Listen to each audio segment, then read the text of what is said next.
இட்லி, தோசை, பூரி எல்லாத்துக்குமே செட் ஆகிற மாதிரி உருளைக்கிழங்கு குருமா எப்படி செய்யலான்னு பார்க்கலாம். வீடியோக்குள்ளே போகிறதுக்கு முன்னாடி நம்ம சேனலை சப்ஸ்கிரைப் பண்ணாதவங்க மறக்காமல் சப்ஸ்கிரைப் பண்ணிடுங்க. பெல் ஐக்கானை கிளிக் பண்ணிடுங்க. வாங்க வீடியோக்குள்ளே போகலாம். ஸ்டவ் ஆன் பண்ணி ஒரு குக்கர் வச்சுக்கலாம். குக்கர் ஹீட் ஆனதும் 2 ஸ்பூன் போல் ஆயில் சேர்த்துக்கலாம். ஆயில் காஞ்சதும் இல்லை 2 பட்டை, 4 கிராம்பு, 2 ஏலக்காய், அது கூடவே ஒரு பிரிஞ்சா இலை எல்லாத்தையும் சேர்த்து நல்லா வதக்கிக்கலாம்.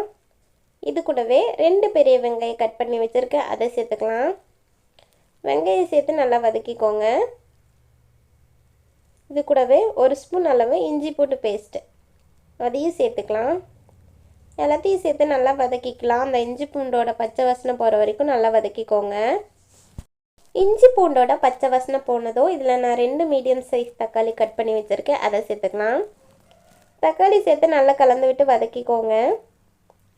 தக்காளி ஓரளவுக்கு நல்லா வதங்கி வந்ததும் இதுக்கு தேவையான மசாலா ஆட் பண்ணிடலாம். 2 ஸ்பூன் மல்லித்தூள், 1 ஸ்பூன் சில்லி பவுடர், 1/4 ஸ்பூன் மஞ்சத்தூள், அது கூடவே தேவையான அளவு உப்பு எல்லாத்தையும் சேர்த்து அந்த மசாலாவோட பச்சை வாசனை போகிற வரைக்கும் வதக்கிக்கோங்க. பாருங்கள், மசாலாவோட பச்சை வாசனையெல்லாம் போய் எண்ணெய் நல்லா பிரிஞ்சு வருது.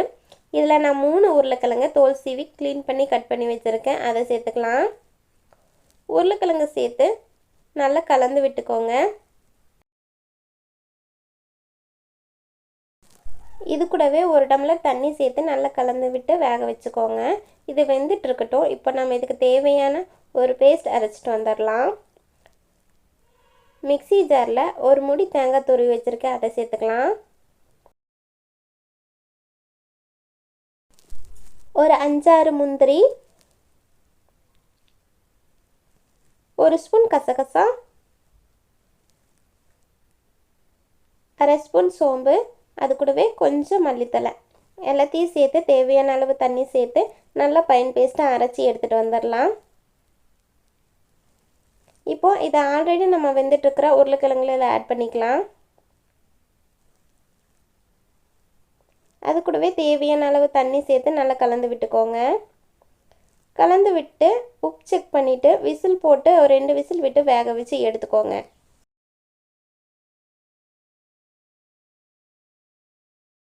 ப்ரெஷர் ரிலீஸ் ஆகிடுச்சு. இப்போ ஓப்பன் பண்ணி பார்த்துடலாம். பாருங்கள், உருளைக்கிழங்கு குருமா நல்லா வெந்து வந்துடுச்சு. இப்போ சர்வ் பண்ணிடலாம்.